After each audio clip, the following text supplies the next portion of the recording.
ہمیں بہت سے بہت برے برے خواب آتے ہیں. اگر کسی شخص کو بہت برے خواب آتے ہیں تو اس سے بچنے کے بھی طریقے ہیں. ہم چاہتے ہیں ہم یہ خواب دیکھیں ہی نہیں. کوئی طریقے ہیں ایسے؟ جی ہاں. جو شخص بھی سوتے وقت ڈراؤنے خواب دیکھتا ہے, یعنی برے خوابوں سے جو بچنے کا طریقہ, چھٹے امام نے فرمایا ہے کہ سونے سے پہلے وہ 10 مرتبہ اس کو پڑھے, لا الہ الا اللہ وحدہ لا شریک لہ یحیی و یمیت و یمیت و یحیی.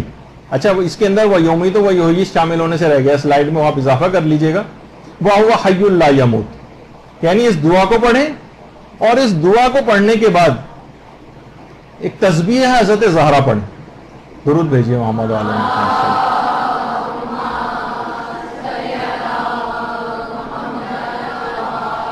اب اس کو برے برے خواب نہیں آئیں گے. جو شخص بھی جسے ڈراؤنے خواب آتے ہیں سونے سے پہلے 10 مرتبہ اس دعا کو پڑھے جو میں نے اس سے پہلے کوٹ کی, وہ تو آپ دیکھ کے اتار ہی لیں گی دوبارہ یوٹیوب پہ جب یہ اپلوڈ ہو جائے گی. اور اس کے بعد تسبیح حضرت زہرا, یہ اگر وہ پڑھ لے اس کے بعد اسے برے خواب نہیں آئیں گے. اور اس کے بعد پھر یہ بھی کہا جاتا ہے کہ کوئی شخص سونے سے پہلے آیت الکرسی پڑھ لے اسے بھی برے خواب نہیں آئیں گے, اور سونے سے پہلے سورہ توحید پڑھ لے اسے بھی برے خواب نہیں آئیں گے. خاص طور پہ وہ بچے جو سوتے میں بہت زیادہ ڈر جاتے ہیں, سوتے بہت زیادہ ڈر جاتے ہیں, جن کو عام طور پر میڈیکل زبان میں نائٹ ٹیررز کہتے ہیں. بہت زیادہ نہیں, اس کو اٹھا رہے ہیں, جھنجھوڑ رہے ہیں, لیکن وہ قابو میں نہیں آ رہا, روئے چلا جا رہا ہے. یعنی اس کی آنکھیں کھلی ہوتی ہیں لیکن وہ ایک لحاظ سے دیکھ نہیں رہا ہوتا بچہ. ان کے متعلق ایک جو قرآنی آیت ہے پڑھنے کے لیے وہ امیر المومنین علیہ الصلوۃ والسلام نے بیان کی.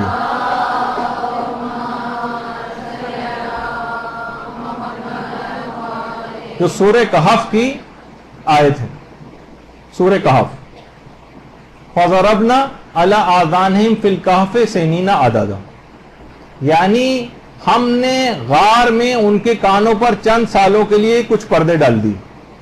یہ والی آیت کہہ رہے ہیں یہ اگر وہ تھوڑا سا بڑا آدمی ہے یا بچہ ذرا بڑا ہو گیا تو خود بھی اس کو سونے سے پہلے پڑھوا دیں, ورنہ بچہ اگر چھوٹا ہے تو دوسرے بھی اس بچے کے لیے اس آیت کو پڑھ سکتے ہیں. اب اس کے بعد وہ بچہ سوتے میں نہیں ڈرے گا. یہ امیر المومنین نے نسخہ بتایا. دیکھیے کون کون سی ایسی چیزیں ہیں جس پر ائمہ معصومین کی ہماری ہدایتیں موجود نہیں ہیں, جو ہمارے تصورات میں بھی بہت سی چیزیں نہیں آتی, اس تک کے حل بتا گئے. لیکن افسوس ہے, اور اپنی عقل کے اوپر اور اپنی فکر پہ اور اپنی جہالت کے اوپر ماتم کیا جائے کہ ہمیں یہ چیزیں پتہ نہیں, بتا کے سب گئے. اچھا, یہ تو تھا برے خوابوں سے بچنے کے طریقے. یہ 2 طریقے آئے, 3-4 طریقے آ گئے بلکہ. لیکن اگر کوئی آپ برا خواب واقعی کبھی دیکھ لیں تو پھر کیا کریں؟ اگر واقعی آپ کے خیال میں تو میں نے بہت ہی برا خواب دیکھا ہے, تو پہلا تو طریقہ یہ کہ آپ برا خواب دیکھیں تو کیا کریں؟ پہلا طریقہ یہ کہ آپ صدقہ دیں, تو پھر اس خواب کا کوئی برا نتیجہ برآمد نہیں ہوگا. دوسری چیز یہ ہے کہ اگر اس برے خواب کے نتیجے میں آپ جانور کو ذبح کروا دیں, اب تب بھی اس کا کوئی برا نتیجہ برآمد نہیں ہوگا. اور تیسری بات یہ جو احادیث میں بھی بتائی گئی ہے, اگر کوئی آپ اچھا خواب دیکھیں تو حمد خدا بجا لیں, اور اگر برا خواب دیکھیں تو شیطان سے پناہ مانگے, پروردگار کی پناہ میں چلے جائیں, اعوذ باللہ من الشیطان الرجیم پڑھیں, تو پھر وہ برا خواب آپ کو کوئی نقصان نہیں پہنچا سکے. یہ 3 طریقے ہوئے. چوتھا طریقہ ہمارے چھٹے امام جعفر صادق علیہ السلام نے بتایا.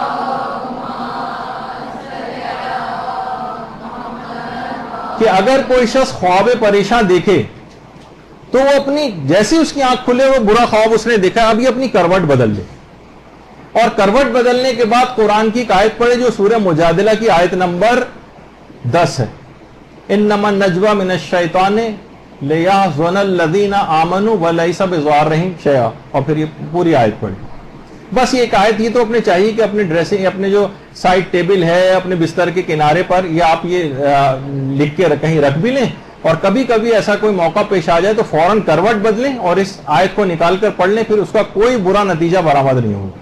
وہ خواب آپ کو کوئی نقصان نہیں پہنچا سکے گا. چھٹے امام فرماتی سورہ مجادلہ کی آیت نمبر 10, جس کا ترجمہ ہے کہ یہ رازداری شیطان کی طرف سے صاحبان ایمان کو اذیت پہنچانے کے لیے ہوتی ہے, لیکن وہ ان کو کوئی اذیت پہنچا نہیں سکتا جب تک کہ خدا نہ چاہے. تو بہرحال ایک چیز یہ ہے. اور اس کے بعد چھٹے ہی امام نے ایک طریقہ اور بھی بتایا ہے, اور ایک دعا بتائی ہے جو بعد میں آپ اس میں سے دیکھ کے اتار لیجیے گا, اتنا وقت کیونکہ نہیں بچا, سوچا میں بہت تیز رفتاری سے جانا. اب جو اصل ہے کہ خوابوں میں اگر کوئی آپ بری چیز دیکھ لیں تو اس کا ایک آسان ترین طریقہ ہے جس میں کسی دعا کو پڑھنے کی بھی ضرورت نہیں ہوتی. علماء فرماتے ہیں جاگتی حالت میں خدا کا خوف رکھو تو پھر سوتے وقت کا خواب تمہیں کوئی نقصان نہیں پہنچا سکے گا. جاگتی آنکھوں میں تم خوف خدا رکھو, بیداری کی حالت میں تم نیک کام کرو, بیداری کی حالت میں, تو خواب کی باتیں کبھی تمہیں کوئی نقصان نہیں پہنچا سکتی. اور صاحبان علم تو ایک بات اور فرماتے ہیں کہ کم سے کم یعنی جس دن آپ نے وہ برا خواب دیکھا ہے اس کے اگلے دن پورا اطاعت خدا میں گزار دو تو اس خواب کا کبھی کوئی نتیجہ برا برآمد نہیں ہوگا. جس دن بھی آپ خواب دیکھیں کم سے کم اگلا پورا دن اطاعت خدا میں گزاریں. اچھا, بہت سارے افراد یہ بات چاہتے ہیں کہ بھئی ہم کیوں نہ ایسا کوئی کام کر لیں کہ ہمیں صرف اچھے ہی اچھے خواب آئے کریں, برا خواب کوئی سرے سے آئے ہی نہیں. جی ہاں, 3 طریقے اس کے بہت بہترین. بس تھوڑا سا اس میں کام یہ کرنا ہے کہ ایک طریقہ یہ کہ سورہ زخرف اگر اس کو آپ لکھ کر تکیے کے نیچے رکھ لیں,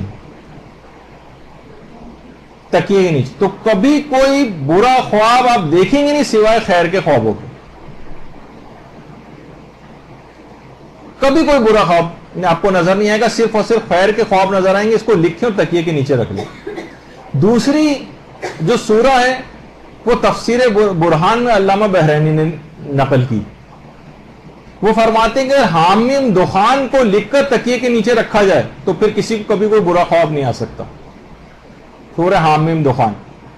اور علامہ کفمی جو دعاؤں کے سلسلے کے بہت بڑے عالم ہیں ہمارے, انہوں نے ان کی کتاب جو مصباح ہے اس میں انہوں نے لکھا ہے اگر کوئی شخص سورہ یاسین کو لکھ کر تکیے کے نیچے رکھ لے, سورہ یاسین کو تکیے کے نیچے لکھ کر رکھ لے تو اس کو بھی کبھی کوئی برا خواب نہیں آ سکتا. تو آپ کو کیا مسئلہ ہے کہ تینوں سورے اگر لکھ کر تکیے کے نیچے رکھ لیں یا کسی ایسے پلاسٹک کے اندر لے کے جو تکیہ اگر تبدیل بھی کیا جائے تو اس کے نیچے رکھ کر سو جائے کریں تو آپ کو بالکل جو ہے اپنے ایک لحاظ سے خوابوں پر کنٹرول ہو جائے گا. ایک تو یہ خود ایک سوال بھی کہ کیا خوابوں پر کنٹرول ممکن ہے, تو ایک لحاظ سے آپ کنٹرول ہی تو کریں گے. ہمیں صرف اور صرف اچھے خواب آئیں تو ان قرآنی سوروں کے ذریعے بات ممکن ہے. اور کچھ علماء کی چیزوں سے بھی ایسا لگتا ہے کہ بہت سے لوگ ریاضیات کر کے اس منزل تک پہنچ جاتے ہیں, جیسے آیت اللہ حسین بروجردی. دفعہ میں نے ان کا کئی دفعہ ذکر کر چکا ہوں کہ آیت اللہ بروجردی فرماتے تھے خواب میں بھی اگر مجھے کوئی نامحرم نظر آتی تو میری آنکھیں خود بخود نیچے ہو جاتی خواب میں. تو ان کے ایک بے تکلف دوست نے کہا تھا ان سے مذاق میں کہ اس کا مطلب ابھی تک آپ روحانی طور پر کچے ہیں, کیونکہ خود بخود آنکھیں نیچے ہوتی ہیں, اختیار سے نیچے نہیں ہوتی ہیں. بات تو ہم تب مانیں کہ جب آپ اختیار سے آنکھیں کو نیچے کیا. اگر خیر ہو تو ایک مذاق کی بات.